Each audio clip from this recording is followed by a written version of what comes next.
E aí, pessoal, Samuel Mendonça aqui, topa pensar? Dia de Natal, 25 de dezembro. Então, para você cristão, Feliz Natal. Para você que não participa desse universo, seja o não cristão, árabe, oriental ou até o ateu, boas festas. Eu não quero saber de festas e nem de cristianismo. Delírios de Praga é o nosso tema. Não vou falar hoje nem de Natal, nem de nada, até porque eu me lembrei de uma música dos Garotos Podres. Papai Noel, velho Batuta, rejeita os miseráveis. Eu quero matá-lo, aquele porco capitalista. Presentei os ricos, cospe nos pobres. Eu não vou, portanto, discutir Natal e o simbolismo de comércio que tem nessa data. Fato é que quem tem comércio está feliz porque as vendas aumentam. Isso é um foco. Mas nosso propósito desse vídeo não é disso. Vou falar de Delírios de Praga. Já desviei do assunto. Grazi, obrigado por seu texto, que dessa vez ele nasce em Praga, mas também ele é enviado de Jaboticabal. Talvez você tenha terminado ele em Jaboticabal, São Paulo. Delírios de Praga, descobertas do meu mundo em Clarice Lispector. Da Ucrânia à Polônia. Querido Samuel, você não imagina o prazer que sinto em partilhar com você essa história tão especial. Hoje eu queria te contar um pouco do fim daquela viagem que, na verdade, nunca teve fim. Pois, como todas as outras viagens e demais experiências, ela renasce e revive em mim toda vez que dela me lembro e sobre ela falo às pessoas. A cada relato, ela se reescreve e se ressignifica, mobilizando os sentidos da vida e mobilizando minha existência. Vamos aos fatos, ou às fantasias. Gostei desse ou às fantasias. 15 de outubro de 2010. Você certamente já acompanhou Delírios de Praga da Polônia para a Ucrânia. Se não o fez, recomendo que o faça. Aliás, recomendo que você acompanhe cada um dos textos de Graziella Kronka, que está em Praga, agora está aqui no Brasil, mas está lá há bastante tempo. E, já falei em outros vídeos, e repito, é alguém que viajou o mundo com um olhar muito singular e capturou coisas que poucas pessoas tiveram oportunidade. Então, ela foi para a Ucrânia para justamente ter acesso a uma homenagem feita a Clarice Lispector. Exatamente. Ela saiu do seu lugar lá em Praga para isso. Claro que ela saiu do Brasil para isso em última instância. Então, por isso que o título desse nosso texto é Delírios de Praga, Descobertas do Meu Mundo em Clarice Lispector. Aí, da Ucrânia à Polônia, porque o primeiro foi da Polônia à Ucrânia. Acompanhe todos. Dê seu like. Compartilhe, mande isso para outras pessoas, que é bom que outras pessoas também possam viajar com essa nossa série. 15 de outubro de 2010. Acordei muito cedo para pegar o trem para Kiev antes das 7 horas. Eu achei estranho porque a passagem tinha sido muito barata, muito mais barata do que outros percursos, que eram bem mais curtos. Mas entendi quando entrei no vagão. Nada do conforto dos trens com cabines e caminhas. Os bancos, muito estreitos, deviam acomodar 3 passageiros cada. Para minha sorte, o meu estava vazio. Assim como o banco em frente ao meu, onde estava sentada apenas uma passageira. A cada parada subiam muitas senhorinhas de lenço na cabeça, todas com muitas sacolas e muitas caixas. Uma ajudava a outra. Não havia homens com elas. Sozinhas, subiam e desciam do trem, com suas muitas sacolas e muitas caixas. Nessa viagem, vi muitas senhorinhas sozinhas carregando sacolas e caixas, vendendo frutas e verduras nas ruas das cidades. Onde estavam os homens? Essas mulheres não têm maridos, filhos, irmãos? São todas solteiras ou viúvas? Ou elas não têm ninguém? Temi pela minha solidão. Lá pelas tantas, tive vontade de ir ao banheiro. O mau cheiro já exalava com a porta fechada. Quando abri a porta, quase desmaiei. Além do mau cheiro, era daqueles banheiros sem privada, com um buraco no chão. Desisti. Voltei para o meu lugar e fiquei deitada por quase toda a viagem. Por quê? Nessa posição eu consegui segurar por um tempo a vontade de ir ao banheiro. Até que não deu mais e decidi encarar a situação. O trem parou quando eu ia abrir a porta e ouvi "No toilet". Era a controladora das passagens, muito ríspida, informando que eu tinha que esperar que o trem prosseguisse a viagem. O que aconteceu depois de 10 minutos, que pareciam horas sem fim. O cheiro era tão ruim e o banheiro estava tão sujo que chegaram a sair lágrimas dos olhos quando eu estava lá dentro. Eram 12 horas e 30 minutos quando cheguei em Kiev. Senti uma energia brava daquela estação. Por quê? Talvez porque o dia estava nublado. Talvez pela rispidez de minha anfitriã ao telefone. Ela que eu também ainda não conhecia. Talvez pelo trabalho que tive para me comunicar em busca de informações. Talvez porque eu estivesse me sentindo suja, cansada e com fome. Talvez. No fim do dia, me sentei na cozinha com a Svetlana. Falei errado certamente, a Gra vai me corrigir. E você que sabe também algo, manda aí seu comentário. Para tomar chá mate brasileiro que levei de presente para ela. Conversamos muito e ela já me parecia mais agradável. Contou que vinha de uma cidade próxima a Chernobyl e que, quando aconteceu o acidente nuclear, ela era criança e teve que sair de lá com a família, com a informação de que voltariam algumas semanas depois. Eles nunca mais voltaram para casa e nem para a cidade. Foi isso que me fez desistir da ideia de ir visitar o local. Senti que seria desrespeitoso para com ela e com todas as outras vítimas dessa tragédia. Só esse ponto, um parênteses aqui, já é uma reflexão, né? Você imagina você sair da tua casa com a perspectiva de voltar depois de algumas semanas e nunca mais regressar para ela? Essa circunstância específica de Chernobyl se repetiu e se repete mundo afora em outras muitas circunstâncias. Fechando parênteses, voltando para o texto de Gra. 16 e 17 de outubro de 2010. Passeio por Kiev. Foi o lugar onde a arquitetura comunista soviética de luxo mais me impressionou. Posso dizer que me agrediu. Prédios gigantes, mas tão gigantes que eu perdi a noção da minha própria dimensão. As estações de metrô muito profundas, com decorações soviéticas. Os trens sempre muito lotados.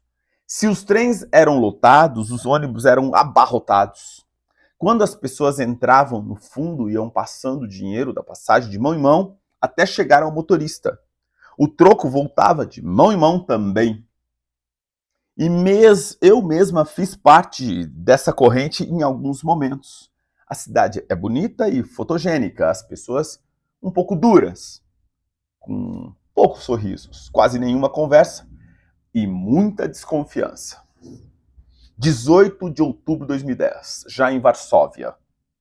Se eu tivesse conseguido dormir na viagem de ontem, poderia dizer que o que vivi foi um sonho ruim. Mas, como não preguei os olhos, posso dizer que tive um terrível pesadelo acordada. Quando fui comprar a passagem em Kiev, me perguntaram se eu queria lugar no vagão polonês ou ucraniano. Escolhi o polonês, porque imaginei que a comunicação seria menos difícil. Entrei no trem e encontrei a cabine toda só para mim. Não era luxuosa, mas eu estava satisfeita. Serviço de bordo, água mineral e aquele pseudo-croissant horroroso que eu devorei com a maior felicidade, hoje cedo, depois que o susto passou. Para não ser desrespeitosa, me troquei, vesti o pijama e o par de chinelos, arrumei minha cama e me deitei. Para quem não está sabendo disso, tem que acompanhar o Delírios anterior, porque teve o contexto em que Gra explicou essa questão do pijama na viagem. Já era perto de meia-noite quando, quase embalada pelo sono, na última cidade ucraniana, entraram duas garotas carregando muitas sacolas.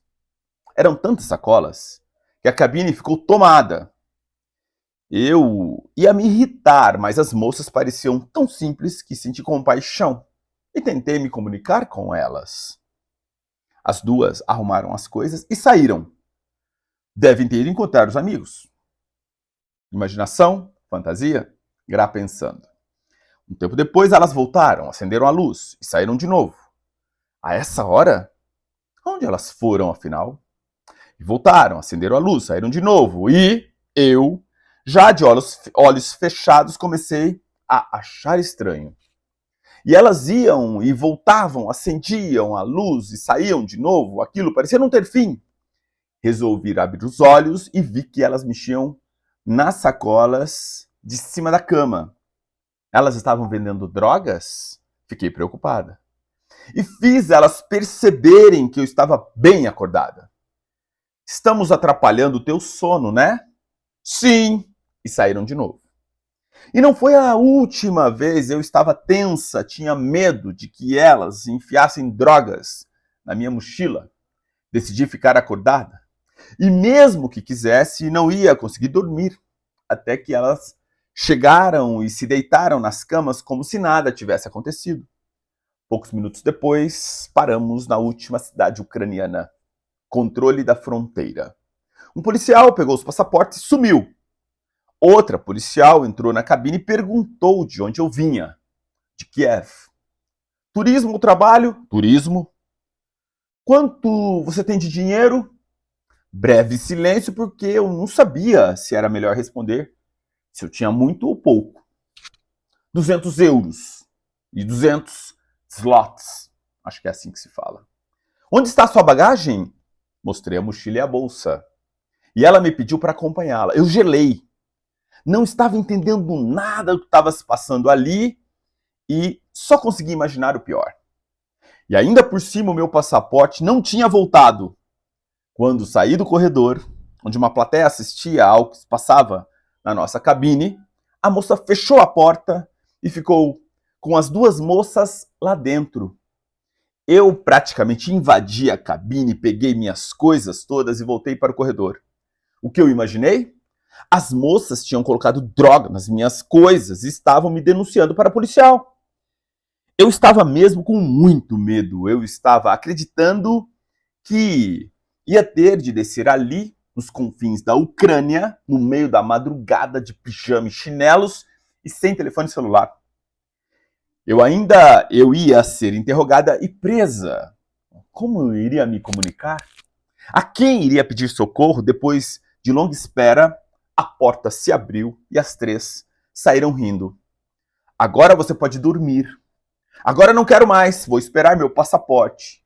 Ah, mas pode levar ainda umas 2 horas para isso. É a primeira vez na Ucrânia. Não, não é. Mentir para tentar mostrar que não estava tão insegura. Quanta inocência a minha! A passagem da fronteira tinha sido tão tranquila na ida, claro, ninguém faz contrabando da Polônia para a Ucrânia, onde tudo é mais barato. E aquela era a primeira fase da tortura. A segunda fase começou quando chegaram os policiais ucranianos que iam revistar as bagagens de todos os cantos do trem. E eu, que tinha notado que me parecia um exagero de homens fardados pelas ruas de Kiev, fiquei ainda mais tensa. Os policiais tinham cara de coisa errada, de quem tem a lei própria mesmo. Fiquei ainda mais indignada quando as moças começaram a bater papo com eles durante a revista, sem medo nenhum. Eles destacaram as paredes, o chão, o teto da cabine com chaves de fenda e ignoraram totalmente as bagagens delas. As minhas também. Fizeram a encenação diante de todo o vagão de pessoas curiosas que viam diversão onde eu via uma tortura sem fim. Os homens saíram e as pessoas começaram a voltar aos seus lugares. Eu ainda tinha certeza de que seria presa. Os cachorros latiam lá fora, logo chegariam para farejar a droga plantada na minha bagagem. Numa mão, segurei a pedrinha que ganhei da Mãe Maria. Na outra, A Descoberta do Mundo. Virou meu livro de preces. Entre uma reza desconexa e outra, no meio daquele pavor, eu descobria outros tantos textos de Clarice. Você me trouxe aqui, até aqui, por favor, agora me socorre. O trem ainda estava parado quando as moças entraram e começaram a mexer de novo nas sacolas, cheias de pacotes envoltos de sacos pretos. Eu não tirava os olhos delas. A moça loira olhou para mim e disse: Ukrainian business. Nunca viu isso num trem da Ucrânia? Permaneci quieta e estática. E saíram, e entraram, e saíram, e entraram, e saíram, e entraram muitas vezes de novo. Como as bolsas cheias de pacotes pretos só pararam quando vieram devolver os passaportes. Parecia que tudo tinha acabado quando chegou uma policial polonesa. É agora que vou presa. Pediu que abrisse a bagagem. Vodka, cigarros, revistou a bagagem das moças e pediu que saíssemos da cabine. E começou ela também a desmontar a cabine para fazer a revista. E chegam os outros policiais poloneses para conferir os passaportes. Mal o trem começou a se movimentar, as moças recomeçaram a entrar e sair, que só terminou quando elas desceram na primeira cidade da Polônia. Eu só acalmei quando desci em Varsóvia e me certifiquei de que não havia nenhum policial me esperando para me prender. E assim passei o dia, andando como uma zumbi pela capital polonesa. Agora estou aqui nesse café agradável, comendo e bebendo e rindo de mim mesma. Por muito tempo não tive mais contato com as duas moças que me hospedaram e assim fizeram parte dessa minha aventura. Troquei algumas mensagens com Halia em 2014, quando a população ucraniana saiu às ruas em manifestações violentas durante a chamada Revolução da Dignidade, para derrubar o então presidente, que atendia aos interesses russos. Há poucos meses, entrei em contato com ela, que hoje vive na Bélgica, de onde continua lutando pelo país em guerra. Ela disse que a família está segura na Ucrânia e me falou, pouco tempo antes de receber minha mensagem, tinha participado de um encontro de inscritos e na ocasião contou a eles sobre a minha aventura em busca do mundo de Clarice Lispector. De Tânia e Svetlana, não tive mais notícias. Graziella, de Praga, em 16 de dezembro, e em Jaboticabal, em 24 de dezembro de 2022. E fica aqui, imortalizado, mais um Delírios de Praga. E eu recomendo fortemente que você conheça todos os demais. E teremos, ainda em 2022, um possível fechamento dessa experiência de Gra com Clarice Lispector. Fiquem bem e um ótimo Natal em família. Até!